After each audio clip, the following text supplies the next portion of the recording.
Mais um boa noite, né? Não faz mal para ninguém, né? Bom, a nossa leitura da noite de hoje, a nossa página, vem do livro Convite da Vida, de Joana de Ângeles, psicografia de Divaldo Franco, e se intitula Convite à Reflexão. Batei e abrir-se-vos-á. Mateus, capítulo 7, versículo 7. Se eu soubesse, agora é tarde. Por um pouco. Não tive oportunidade. Confesso que eram boas as minhas intenções. Não recuarei nunca. Tudo está arruinado agora. Perdi e desisto. Só há uma saída, a morte. Estes e muitos outros conceitos são arrolados para se justificarem fracassos e rebeldias nos empreendimentos da vida. Expressões derrotistas e fraseologia de lamentação deplorável são apresentadas a fim de traduzir os estados da alma vencida em atitude mórbida, como a lavar as mãos ante as ocorrências que resultam dos insucessos na luta. Na maioria das vezes, no entanto, tais cometimentos infelizes decorrem da ausência de ponderação como consequência dos engodos a que o homem se permite por ambição desmedida ou precipitação. Paulatinamente, o salutar exercício da reflexão é marginalizado e a criatura, mesmo ante a severidade das lições graves, não recua à meditação de cujo labor poderia armazenar valiosa colheita. Antes, portanto, de agir, reflete. Após atuar, reflexiona.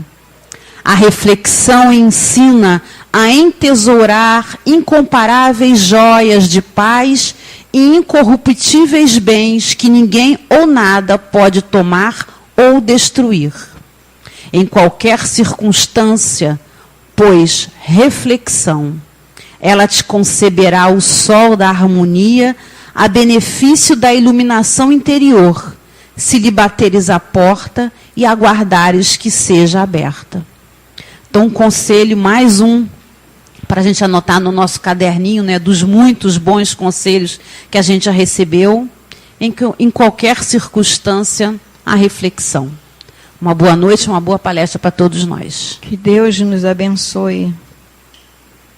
Que nós possamos, Senhor,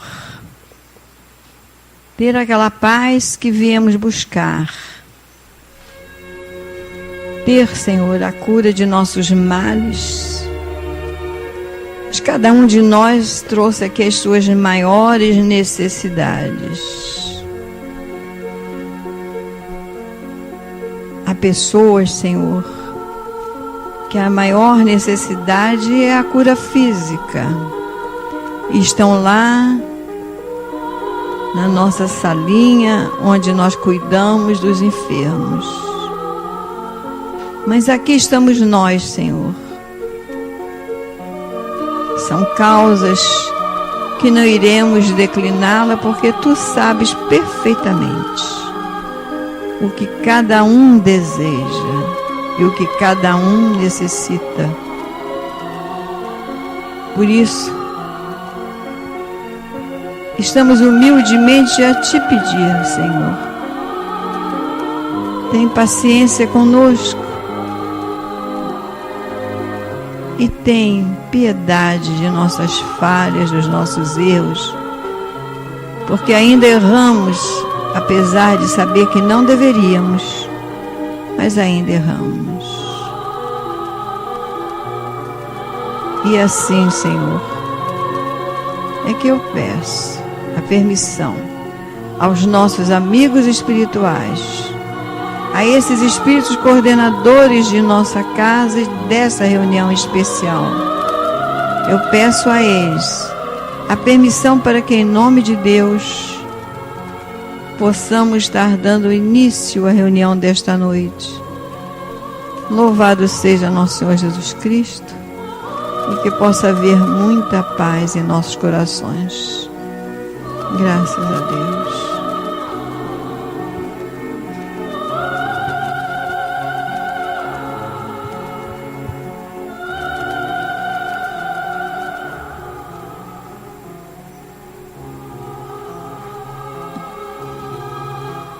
noite com o Mozart, nosso companheiro, que mais uma vez posso dizer que você vai trazer a música.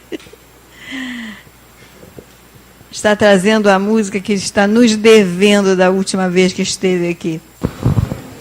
Boa noite a todos, muita paz. O tema que nos cabe é visão de Deus. E nós vamos trazer alguns conceitos, talvez mais difíceis de compreensíveis, mas fiquem atentos. Aquilo que vocês não entenderem hoje, vão entender mais adiante. Eu estou trazendo o tema uma profundidade muito intensa, de propósito. Mas vamos trazer algumas músicas que vai tocar o coração e a consciência de modo a gente assimilar a proposta de hoje. Quando a gente fala de visão de Deus, a gente fica a imaginar que a gente vai ver Deus hoje aqui. Não com os olhos físicos, mas com os olhos do coração e da emoção. Essa é a minha pretensão, talvez esteja sendo muito ousada. Vamos trazer inicialmente uma canção de Mileco, que já desencarnou há algum tempo, era um companheiro cego, formado em musicoterapia, era musicoterapeuta, e traz para a gente uma música chamada Canção de Deus. E a maneira dele sintetizar o conceito de Deus é através daquilo que ele mais sabia, que era a música. Ele era cego, e por isso a música era algo com que ele se identificava muito e ajudava na cura das pessoas, no autoencontro das pessoas.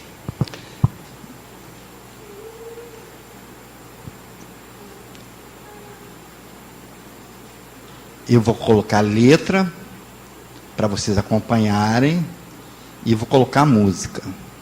Se eu não me enrolar...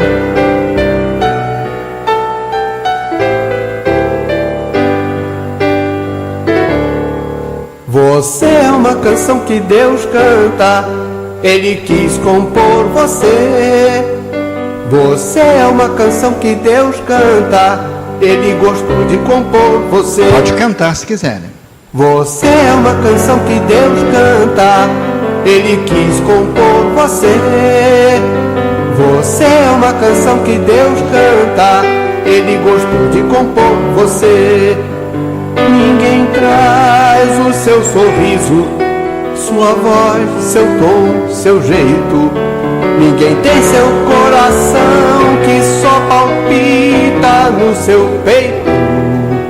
O poeta do infinito, você é perfeito verso, rima rica que faltava no poema do universo. Rima rica que faltava no poema do universo. Você é uma canção que Deus canta, Ele quis compor você. Você é uma canção que Deus canta, Ele gostou de compor você. Você é uma canção que Deus canta, Ele quis compor você. Você é uma canção que Deus canta, Ele gostou de compor você. Ninguém traz o seu sorriso, sua voz, seu tom, seu jeito. Ninguém tem seu coração que só palpita no seu peito. Do poeta do infinito, você é perfeito verso, rima rica que faltava no poema do universo. Rima rica que faltava no poema do universo. Você é uma canção que Deus canta, Ele quis compor você. Você é uma canção que Deus canta, Ele gostou de compor você. Você é uma canção que Deus canta, Ele quis compor você. Você é uma canção que Deus canta, Ele gostou de compor você. Ele gostou de compor você. Ele gostou de compor você. Ele gostou de compor você.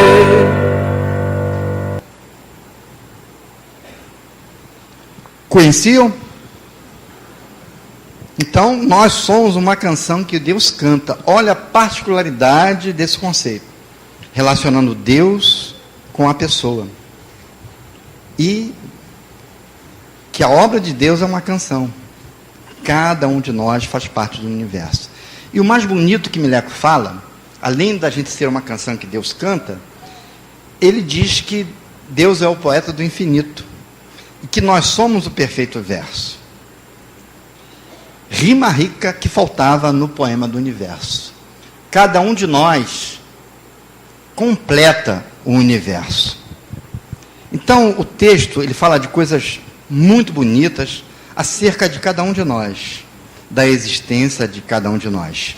Eu queria traçar exatamente essa relação entre Deus e nós, enquanto pessoas que somos, para a gente poder desenvolver. E agora, eu vou trazer uma versão minha acerca desse conceito, de uma forma assim bem particular também, antes de tratar o conceito básico da doutrina. Mas aqui, nesse texto que eu elaborei, esse texto foi elaborado no estudo que eu faço desde garoto. Uma particularidade interessante, que quando menino, eu digo menino porque eu tinha 20 anos, não era tão menino, mas comparado com hoje, eu não vou dizer quanto eu tenho, naquela época eu era mais jovem, hoje eu sou menos jovem. E eu acredito muito na juventude, por isso eu quero continuar sendo jovem. E eu estudava com a galera daquela época, a gente não chamava assim, a gente se reunia na minha casa, eu era recém-casado, os jovens de dois grupos jovens, né, um da Penha e outro de Olaria, do João Evangelista e do Luiz Caridade. E a gente ia discutir o quê? Pensar sobre Deus. Com tanta coisa para a gente discutir, né? A gente já tinha uma ousadia naquela época. E eu estudei muito esse tema. Então, esse texto é fruto, né, de alguma reflexão, de algum estudo, né, com base na doutrina. Mas se tiver alguma coisa errada, me avisem que eu corrijo. Então, como eu sinto Deus na minha vida? Eu vou falar de visão e estou começando a falar de sentimento. Então, uma visão baseada não só na razão, mas também no sentimento. E a gente faz assim um passeio por alguns pensamentos que estão no Evangelho, que estão na doutrina, e vamos firmando um conteúdo. Porque nele, em Deus mesmo, vivemos e nos movemos e existimos. Essa expressão em que Paulo cita o filósofo grego Epimênides, de Creta, traduz perfeitamente o meu entendimento acerca de Deus. Quando utilizamos o crivo do pensamento, assimilamos ou engendramos de maneira racional nossa concepção sobre Deus, nunca livre de expressões de sentimento. Pois razão e sentimento interagem, não há como separar, a não ser no caso de pessoas que tentam anular a ação do sentimento e focar só no racional.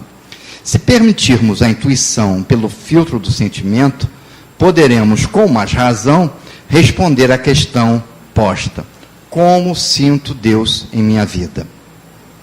Deus mora no núcleo da consciência de cada um humano, bem como reside no fulcro de cada princípio inteligente que anima cada coisa, mineral, planta, animal. Mas Deus não é espírito e nem é matéria. Não se pode confundi-lo ou tomá-lo por uma coisa ou outra. Matéria é inseparável de espírito, posto que até nos seres mais evolvidos imprescindem de matéria, necessitam de matéria. Matéria é o locus do espírito, é o lugar do espírito. Matéria é o princípio material, fluido cósmico universal, incorpóreo no estado primitivo. Matéria quintessenciada e que se adensa em vários níveis vibratórios e dimensionais. Tem forma, não dá forma. Espírito é o princípio espiritual, começa por princípio inteligente e se desdobra na evolução com a matéria, adquirindo a individualização até chegar ao estado de consciência e tornar-se espírito humano. Não tem forma, dá a forma. Ou seja, o espírito não tem forma, mas ele tem a propriedade de dar forma. A sua relação com a matéria é exatamente essa, para dar forma à matéria. E para que ele possa se expressar. Então, o espírito precisa da matéria. Por isso, ele evolui. É uma evolução em dois níveis, material e espiritual. A sua representação no nível astral e material funda-se nas propriedades do perispírito, que é matéria animada, conectada pelo espírito. Daí dizer-se que o perispírito é semimaterial. Deus é a inteligência soberana que reina no ádito do ser e nos anima, nos impulsiona, nos provê e supre em todas as necessidades, sem que muitos nem se deem conta disso. Deus não pergunta a nossa opinião para existir, ele simplesmente existe. Mas basta meditar um pouco, observar a natureza, observar as crianças e os idosos em suas atividades, sem muito pensar, vagando, vagabundeando, brincando, balançando na cadeira de balanço, cada qual no seu momento ligado em Deus. A cadeira de balanço da criança é diferente da cadeira de balanço do idoso, mas ambos se balançam na cadeira de balanço. Jesus ensina onde está o reino de Deus, ou o reino dos céus. Ele reside em nosso coração. Porque eis aqui está o reino de Deus dentro de vós. É uma citação evangélica. E pergunto, quem é o rei que reina no reino em nosso coração, senão o próprio Deus? Logo, Deus mora no íntimo de cada ser vivente ou existente. É o sopro de vida na criação infinita. Não reside enquanto ser material, fisicamente, mas intersticiamente, enquanto ser íncito em nós, consciencialmente. Ou seja, Deus não está dentro de nós fisicamente, porque Deus não é material. Como também não é espírito. Deus simplesmente é. No centro da palavra Deus existe eu. No centro de Deus existe eu. No centro do eu existe Deus. É como se estivéssemos no centro do universo, por estarmos em Deus e Deus em nós, no centro de nosso micro-universo. Deus em nós é a imanência de Deus, e nós em Deus é a transcendência para Deus.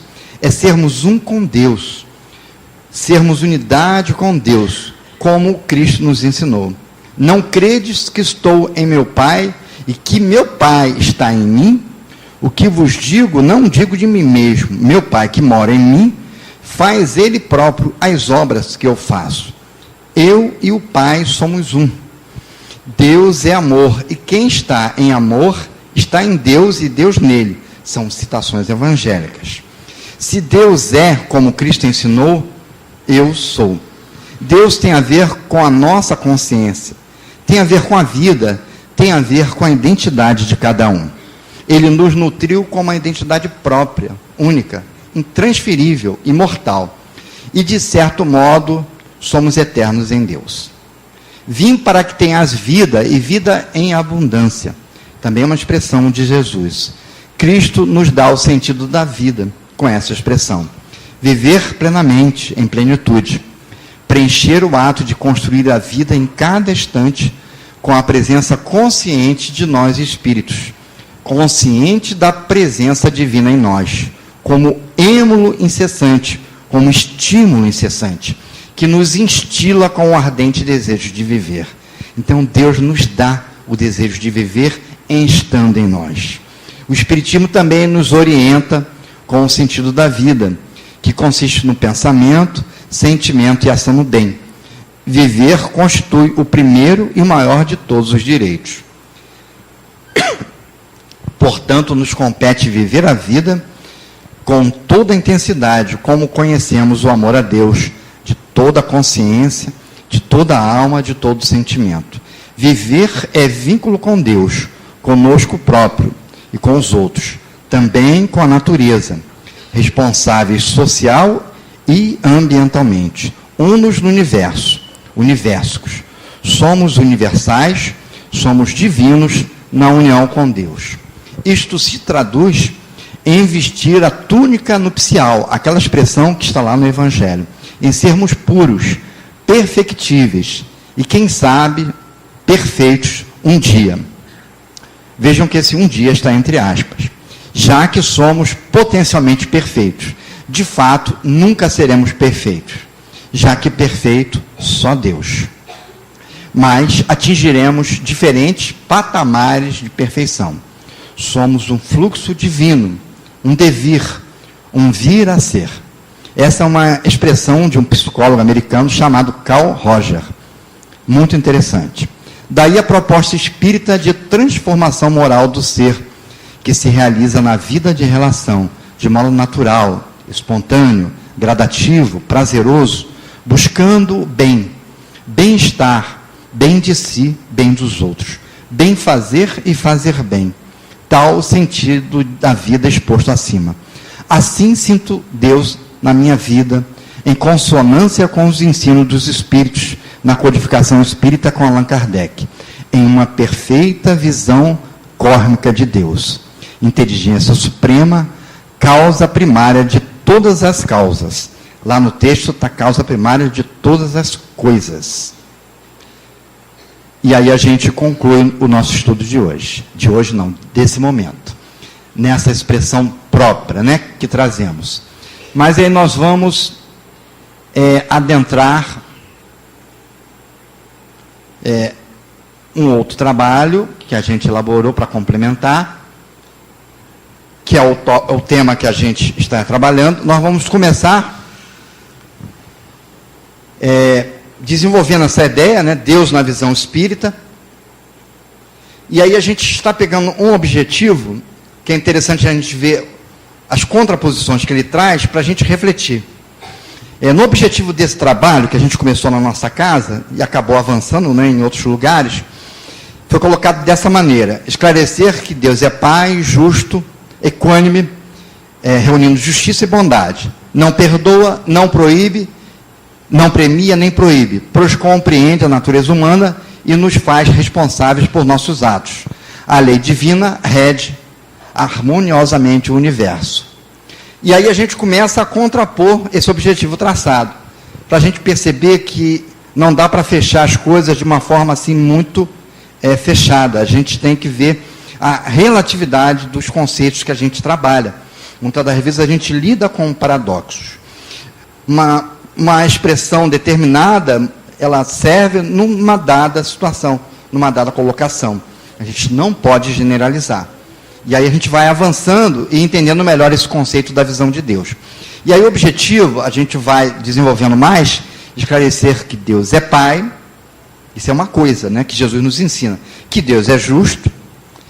Naquela passagem com o jovem rico, ele fala, o jovem rico diz que ele é bom, e Jesus fala que não, bom é Deus, eu sou justo. Então, Deus ao mesmo tempo é justo e ele é bom, daí o equilíbrio, né? Deus é equânime, ele equilibra entre justiça e bondade. Deus não perdoa, e aí eu insisto, perdoa sim. Jesus não ensina para a gente a oração do Pai Nosso. O que ele fala? Para que, né, o Pai nos perdoe, assim como nós possamos perdoar, né, aqueles que nos ofendem. Mas, na verdade, ele não precisa nos perdoar. André Luiz nos ensina isso, que Deus não castiga e Deus não perdoa. Lá no Espírito de Verdade. Por que ele não precisa nos perdoar? Porque ele coloca a lei para que, através da lei, a gente aprenda a viver. Mas a gente precisa se perdoar. Daí a gente precisar se dirigir a Deus e pedir perdão a Ele. Porque Ele é a autoridade maior que a gente conhece. Na verdade, é um exercício de auto-perdão. Mas a gente precisa dessa referência maior, que é Deus, que pode ser Jesus, que pode ser os nossos mentores. Então, Deus não perdoa, mas num dado sentido, Ele perdoa sim. Deus não premia, mas premia sim. Por que Ele premia? Quer maior prêmio do que a vida? Mas Ele não premia no sentido de que Ele precise nos premiar, de que Ele precise nos dar privilégios. Não nesse sentido. A gente não precisa de recompensa, ele não precisa nos recompensar para que a gente seja estimulado, porque ele já é estímulo na nossa existência. Então, nesse sentido, a gente precisa entender que ele não premia, mas a vida é a maior bênção, a vida é o maior prêmio, existir é o maior prêmio, a presença de Deus na nossa consciência é o maior prêmio. Então, Deus nem proíbe, e aí a gente pode acrescentar, proíbe sim. Como é que ele proíbe? Através da lei. Se a gente comer demais, o que vai acontecer? Vamos passar mal.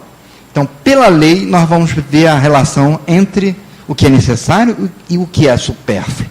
E vamos nos modificar pela necessidade. Então, Deus nem proíbe, pois compreende a natureza humana e nos faz responsáveis por nossos atos. Então, a gente não precisa nem de prêmio, e nem de punição, e nem de castigo. Porque a gente tem a alavanca da responsabilidade e o corolário da liberdade para que a gente possa agir. E a gente aprende pela experiência. A lei divina rege harmoniosamente o universo. E aí nós vamos para um outro texto, que é um poema.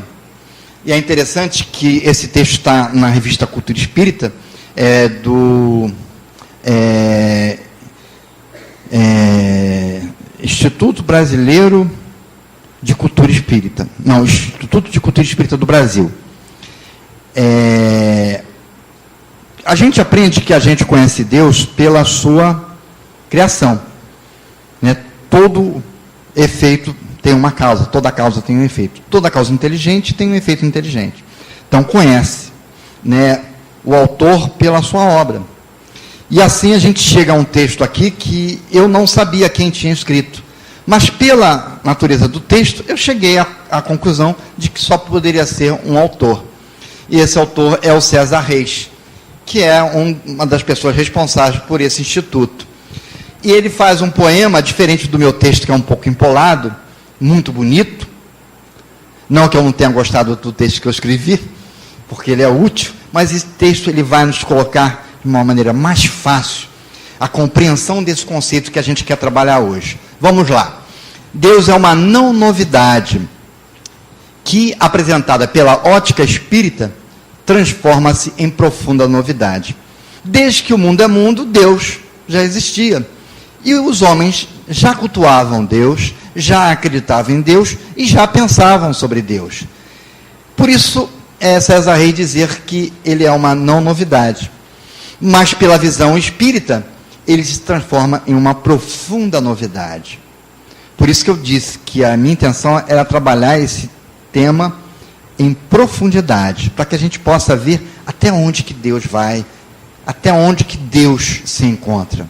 A gente vai sair daqui compreendendo que Deus, para a gente, não é uma teoria, não é uma crença, é uma realidade que acompanha a nossa existência desde antes da nossa existência. Daí a gente dizer que é como se nós fôssemos eternos em Deus. Não é uma pessoa física, como eu falei antes. Não senta num trono, que é aquela visão antiga, que a gente trazia das religiões antigas. Não tem humores, não é como um homem. Ora alegre, satisfeito, ora aborrecido e vingativo. Por isso ele não precisa castigar. Ele está muito acima dessa concepção. O Deus espírita é presença integral em cada ponto, em cada não ponto do universo. Então aquilo que a gente não enxerga, ali também, nesse não ponto, também existe existência, também existe vida. É lei sábia, justa, perfeita. Ele compara Deus com a própria lei de Deus. É misericórdia. Usa o tempo de curar nossas imperfeições. Sua criação é perfeita. Suas criaturas são imperfeitas, mas atraídas por ele, inevitavelmente para a perfeição. Então, somos imperfeitos, aí o paradoxo, mas como criaturas de Deus, nós também somos perfeitos, mas perfeitos em potência. Por que que Deus nos faz assim, imperfeitos? Para que nós não viéssemos prontos, para que não viéssemos como eles. Então, nós precisamos ao longo da existência e da evolução, desenvolver essa perfectibilidade que Ele criou em nós. É o Pai tão íntimo e tão difícil de compreender. Não temos capacidade de inteligência e de evolução para alcançar plenamente o conceito de Deus. Mas nós temos o conceito possível para a nossa capacidade de compreensão. Então Deus é o absoluto, o amor integral. Relativos, nossa inteligência não compreende, nosso sentimento não o alcança. Mas caminhamos para Ele, pois nós mesmos somos deuses. Jesus nos ensinava dizendo que nós somos deuses, que nós somos luz, e que se resplandecesse a nossa luz. É o que Jesus nos ensinava. Criador da luz, do ritmo que dita o pulsar do coração, o canto das cigarras, Deus, canção universal. Então, na versão do César, Deus também é uma canção. Para quem quiser ouvir, e quem puder ouvir, será como criança alegre, revoluteando os braços, afinal feliz, afinal feliz. É um poema, né? Muito bonito.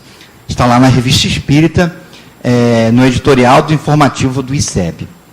Conversando com a Nádia do Couto Vale, que também faz parte da revista, ela nos confirmou, realmente foi escrito pelo César Reis. Nós, antes de seguir, vamos ouvir uma musiquinha, outra musiquinha, eu vou abrir a primeira letra, é uma musiquinha de evangelização espírita. Muito bonita, espero que vocês gostem. Eu sou suspeito, já que eu escolhi. Prestem atenção, hein? Estou perdido aqui. Ele é Deus. Deus é o Criador, causa primária de tudo, nosso Pai de eterno amor, nosso Pai de eterno amor. Podem cantar. Deus é eterno, não tem princípio e nem terá fim, não foi criado, sempre existiu, só Deus é assim. É imutável, nunca mudou, jamais mudará. Deus foi assim, Deus é assim, e assim será. Ele é Deus. Deus é o Criador, causa primária de tudo, nosso Pai de eterno amor, nosso Pai de eterno amor. Imaterial, só Espírito Ele é, e através de suas obras mostra o que é. Deus é único, mas nenhum outro pode existir. Só sendo único, sua harmonia se faz sentir. Ele é Deus. Deus é o Criador, causa primária de tudo, nosso Pai de eterno amor, nosso Pai de eterno amor. Justo e bom, soberanamente só mesmo Deus é. Onipotente, fez o universo e mais até.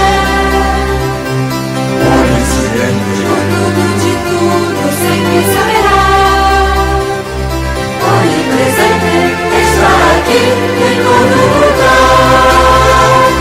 Ele é Deus. Deus é o Criador, causa primária de tudo, nosso Pai de eterno amor, nosso Pai de eterno amor.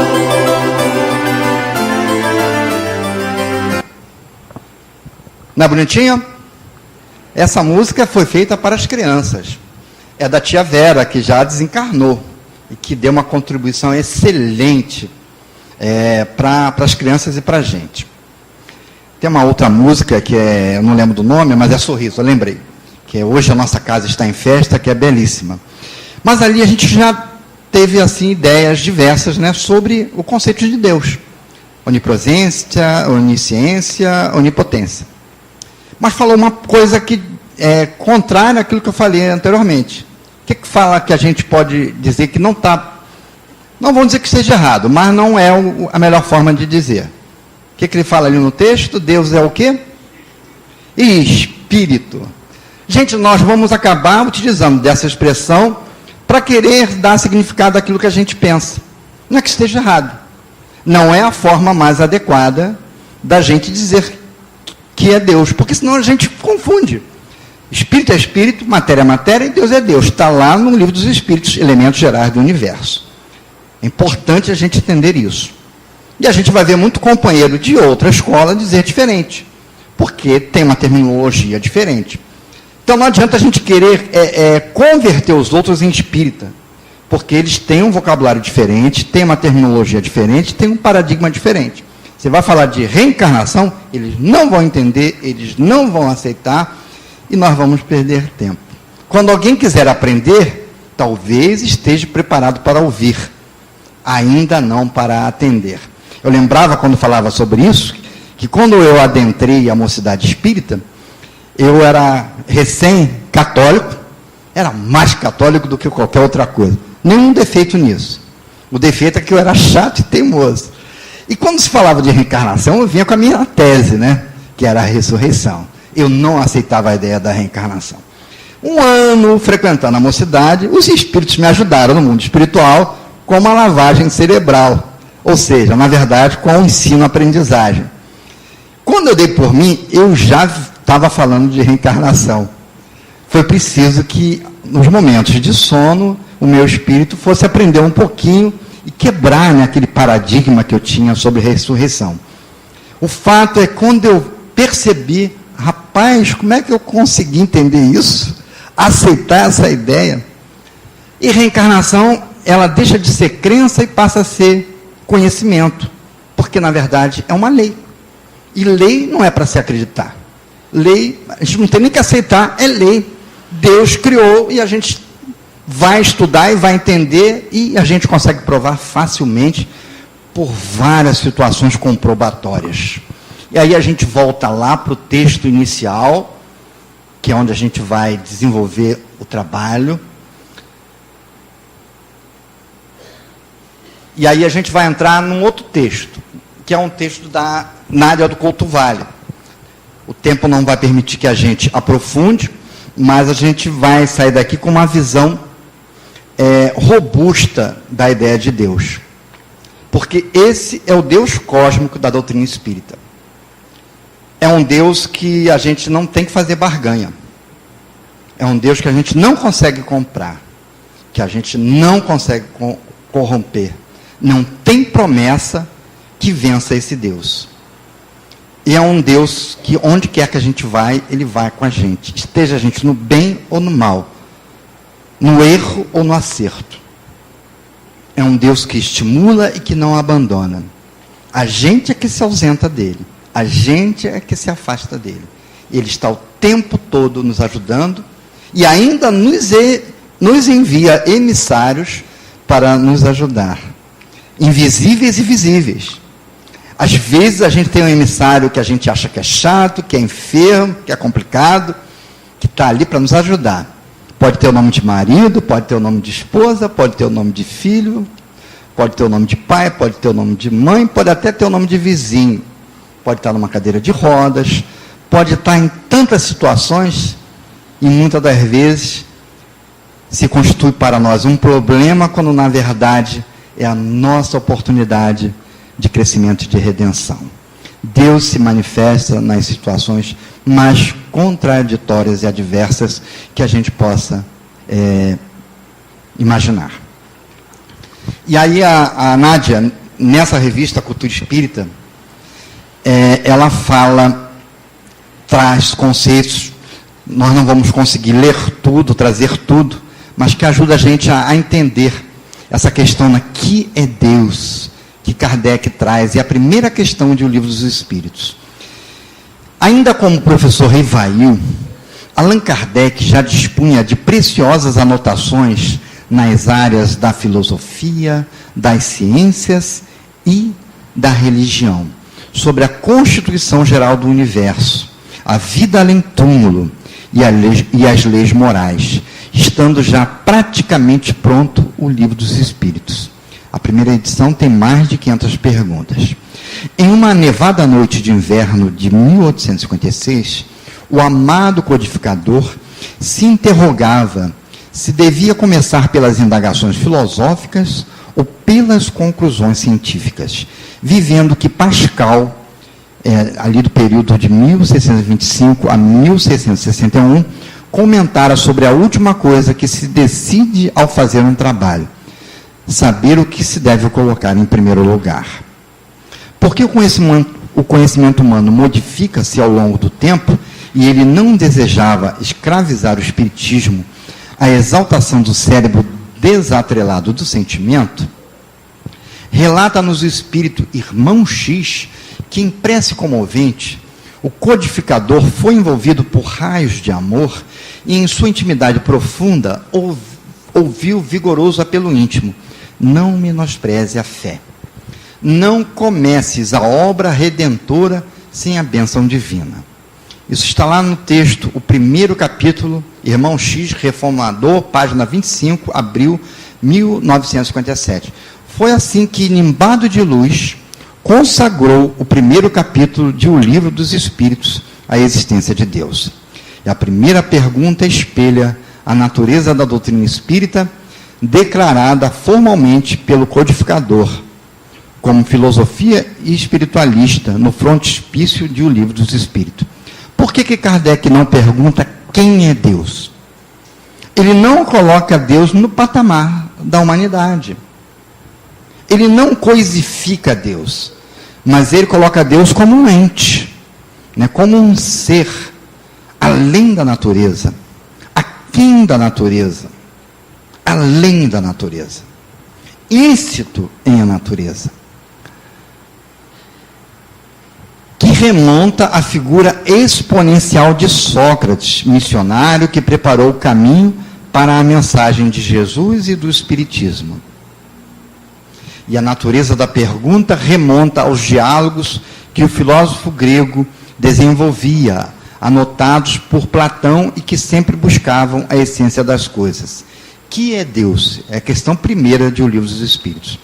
A visão espírita de Deus, pois, acompanha e anuncia a natureza racionalista da doutrina e a definição dada pelos espíritos orientadores da humanidade a Kardec reafirma a identificação do pensamento socrático com essa revigoração das linhas teológicas. Responderam eles: Deus é a inteligência suprema, causa primária de todas as coisas.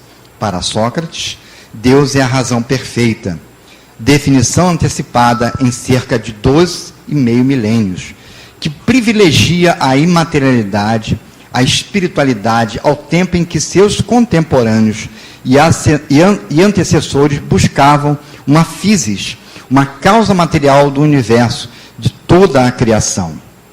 Na Grécia clássica, o conhecimento é buscado pela via da indagação como método, enquanto que o pensamento cristão considera que o conhecimento revelado não é passível de análise. Mas o Espiritismo, sendo cristão helenicamente, ou seja, a maneira grega, faz tudo passar pelo crivo da razão, inclusive a fé. Fé raciocinada só é aquela que enfrenta a razão em todas as épocas da humanidade. Não é assim? Assim assume os limites da extensão do conhecimento, ainda que as ressalvas impostas pela própria razão, alargando os limites da extensão do conhecimento, que diz respeito à possibilidade de podermos atingir o absoluto e a natureza íntima das coisas, inclusive Deus e a alma, como estatui o chamado dogmatismo de Platão e Hegel. E aí ela prossegue: tendo-se revelado insuficiente as formulações filosóficas quanto às culturais e científicas, concluiu-se pela legitimidade da sua existência a partir de 4 grupos de considerações capazes de demonstrá-lo de forma definitiva. E Nádia vai pegar 4 linhas de reflexão. cosmológicas. E aí ela explica o que é isso. Que tratam da estrutura do universo, com a sentença: Deus é a causa única da sua própria causalidade, ou seja, da sua própria causa. Portanto, é real. Tem condições de preexistir à criação e sobreexistir ao sem fim. Então, além do infinito da criação, que a criação é infinita, porque Deus cria sempre e eternamente, Deus se coloca muito além do infinito da criação. Olha que pensamento paradoxo e complexo, colocados de maneira tão simples, aplicadas por Aristóteles e Tomás de Aquino. E aí, ontológicas, conhecidas como argumento de Santo Anselmo. E aí ela explica: tratam do ser enquanto ser. Onto é relativo a ser. Deus é perfeito em todos os seus atributos e na própria essência, que explicam sua existência, pois se não fosse real, deixaria de ser perfeito. Então Deus não é ideia, Deus não é tese, Deus não é teoria, Deus é fato. E aí, teleológicas, é uma outra linha, e morais, né? Teleológicas tratam do mundo como sistema de relações entre meios e fins. A beleza, a harmonia cósmica, a precisão matemática e estrutural da criação, penetradas pelo pensamento humano, dão ao homem a conclusão única que procede da existência de um Criador. É como ver o relógio, o seu mecanismo, e não conseguir conceber a existência do relojoeiro. É como ver o texto do César Reis, impregnado da sua essência, da sua peculiaridade, das suas características, e não conseguir deduzir: esse texto é escrito pelo César Reis. Então, eu coloquei esse dado, né, de ideia, para que a gente possa fazer uma analogia. Então, como não conceber Deus com um universo tão complexo, tão inteligente? Só analisar o corpo físico do ser humano, né, a evolução material das espécies, e a gente percebe a grandeza, né, de Deus no âmbito da sua criação. E sequer conseguimos compreender os resultados que vemos diante de nós. E indagamos, nas mais das vezes, da existência de Deus por não compreender a profundeza dos seus desígnios, a lógica dos seus desígnios. E morais, defendidas por Kant, que é um outro filósofo, foi Immanuel Kant, que rejeita as anteriores, aceitas por Descartes, Spinoza e outros. Tratam da presença de Deus como legislador supremo no homem, mediante sua responsabilidade moral e sua própria liberdade e inteligência. A doutrina espírita contempla esses grupos de considerações afirmando Deus como a causa necessária a um só tempo transcendente e imanente à criação. A visão espírita de Deus lança novas luzes e redireciona o pensamento espiritualista, já desgastado com vertentes teológicas que passaram a ser inconsistentes perante os avanços, não por acaso, da ciência do século XIX, posto que estavam no planejamento superior, uma vez que soara no infinito a hora de consubstanciar a promessa de Jesus de que nos enviaria um outro Consolador. A visão espírita de Deus é a culminância de um processo pelo qual evoluiu o pensamento humano, transitando do temor dos povos primitivos, confundindo-o com a sua obra, postura que assumiu formulação racional, filosófica no panteísmo, com a sentença Deus é a natureza, saindo daí para a posição de humanização, de antropomorfização da divindade, que carreava os sentimentos e paixões próprios das limitações humanas, em típico fenômeno de transferência. Quando a gente fala que Jesus é Deus, que é uma negação, é uma contradição, que Jesus é um espírito evoluído, está muito longe de ser Deus. Deus é um ser que está acima da condição humana. Assim como o próprio Jesus está muito acima da nossa condição de humanidade. adorado pela ciência, que o substituiu pela deusa razão, personificada por uma bailarina, né, de nome Candeille, na Revolução Francesa de 89, com argumentos de que essa ideia de Deus não tem fundamento, de que o sagrado e racional são uma tolice, de que a matéria explicaria o universo, de que, com fulcro no empirismo, somente as informações sensoriais mereceriam credibilidade, ensejando o positivismo que dominou a paisagem filosófica e científica do século XIX, em nítido processo de desdivinização, descristianização e secularização do mundo moderno. Isso no século XIX. E o Espiritismo vem exatamente fazer uma síntese das duas ideias anteriores. Na religião, nós tínhamos uma tese. Naquela ciência infusa do positivismo e do materialismo histórico ou científico, tínhamos uma antítese, ou seja, uma contradição ou uma contraposição das ideias da fé e da religião. O Espiritismo vem fazer a síntese. Ele reúne a ideia da fé, da religião, com a ideia da ciência, numa outra visão, numa outra percepção, num outro entendimento, com um outro estudo, a partir das ideias dos espíritos que se manifestaram em vários lugares do mundo todo, trazendo os espíritos essa visão cósmica de Deus, que contrapõe essa ideia pequena do homem racional do século XIX. Mas quanto mais esse mesmo processo se ateve e se atém à investigação da matéria, mais aproxima a ciência de Deus. A ideia de Deus, da razão perfeita para Sócrates, passando pela ideia do bem de Platão, primeiro motor de Aristóteles, uno do panteísmo de Plotino, a perplexidade de Santo Agostinho. Ele tem essa sentença: se me perguntam o que é Deus, não sei, mas se não perguntam, eu sei. A grande máquina de Descartes e a grande mônada de Leibniz, passando por Paulo, que é a expressão que eu falei lá no início, naquele texto que eu escrevi. In ipso vivimos, movemur et sumus. Pois nele vivemos, nos movemos e existimos. Isso está em Atos 17, 28, e é Paulo que fala. Passando também pelo monismo de Fichte, Hegel e Schelling, por exemplo, até chegar à ideia de Deus no corpo da doutrina espírita, que patrocina a união da ciência e da fé, da religião e da razão, em pleno século que viu magnas conquistas em todos os campos do conhecimento, com destaque para o campo da física, com a fissão do átomo e os postulados de Einstein.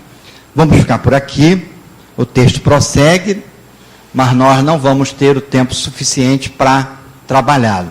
Essas ideias já são suficientes, juntando com o que já trabalhamos até aqui, lembrando da canção de Deus que nós somos, lembrando do que é Deus com o texto da evangelização, e agora nós vamos ouvir uma música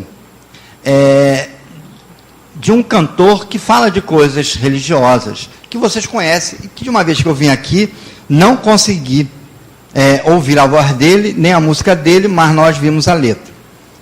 E aí nós vamos fechar com essa música, e só essas músicas já falam muito dessa visão cósmica que o Espiritismo nos traz.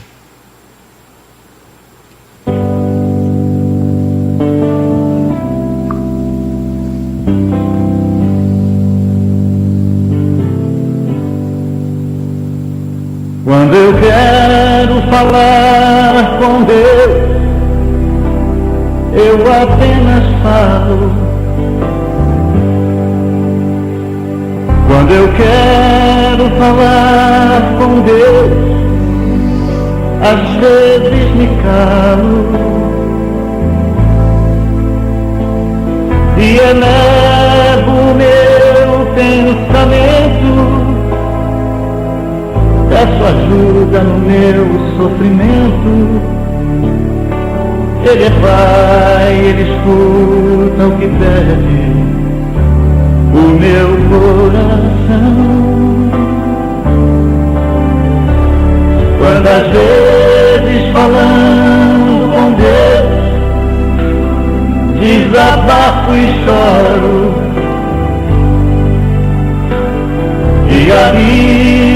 do meu coração, eu a Ele imploro.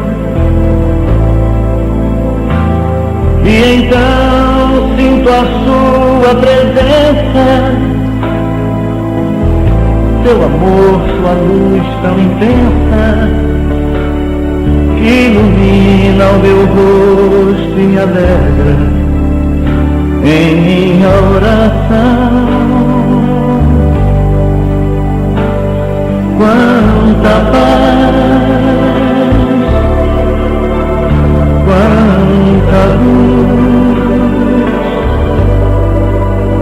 Deus nos ouve e nos mostra o caminho que a Ele conduz. Deus é paz, Deus é luz, Deus nos fala que a Ele se chega, seguindo Jesus. É tão lindo falar com Deus em qualquer momento. Deus te vê uma folha que cai e é levada ao vento. Não existe onde Ele não esteja, e Ele pode escutar nossa voz. Deus no céu, Deus na terra, onde seja, está dentro de nós. Quanta paz, quanta luz, Deus nos ouve e nos mostra o caminho que a Ele conduz. Deus é paz, Deus é luz, Deus nos fala que a Ele se chega, seguindo Jesus.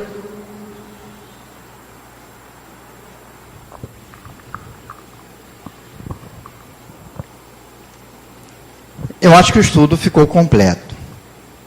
E fala muito da emoção, fala muito do sentimento. E é uma visão profunda de Deus. Ela é profunda, não porque ela é complicada, porque ela é complexa, porque algumas pessoas não alcançaram.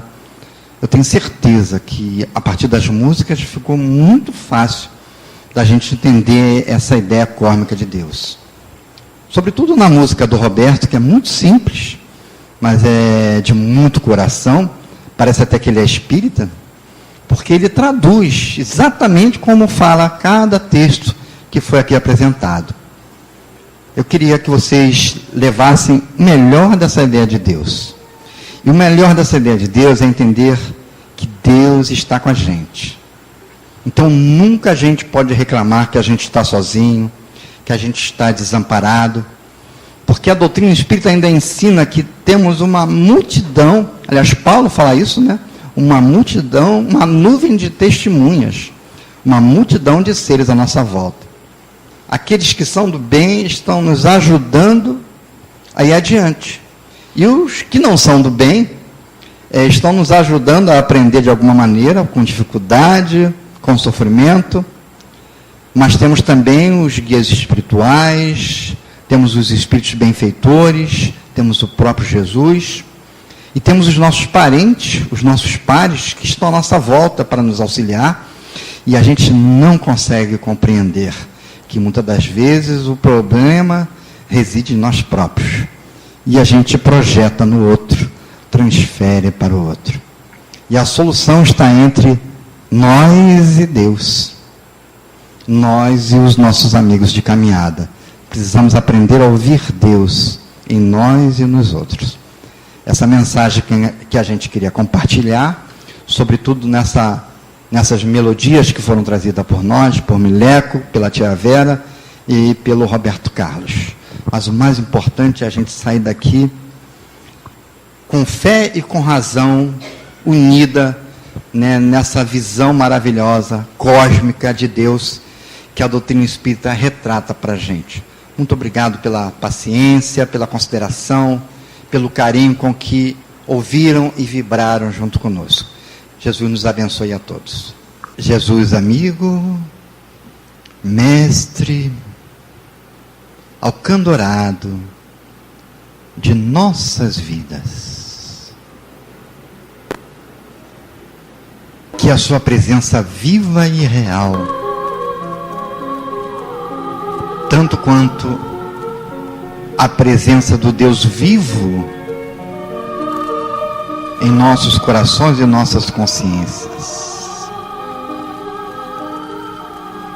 possa despertar essa luz que vive em nós, que somos nós. Possamos, nestes momentos de prece e de passe que se seguirá, que já se inicia pelas mãos dos benfeitores maiores, possamos fazer resplandecer essa luz que somos nós, gerando possibilidades de cura em nós, naqueles que pensamos, que estão à nossa volta, procurando aprender a superar as nossas limitações, as nossas adversidades. Ó Jesus, Mestre de amor, nos abençoa, nos santifica, nos ilumina, nos protege e permite-nos, Senhor, permite que nós possamos prosseguir, que nós possamos prosseguir a nossa jornada ao sair daqui, vivenciando o teu amor, vivenciando a sua proposta. Fazei de nós, Senhor Jesus, um instrumento da tua paz.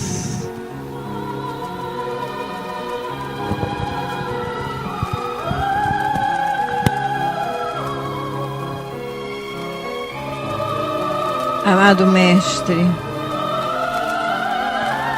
agradecendo a oportunidade que tivemos de refletir sobre o nosso Pai Maior, reflexões que nos chegaram tão profundas a respeito de Deus, nosso Pai Criador.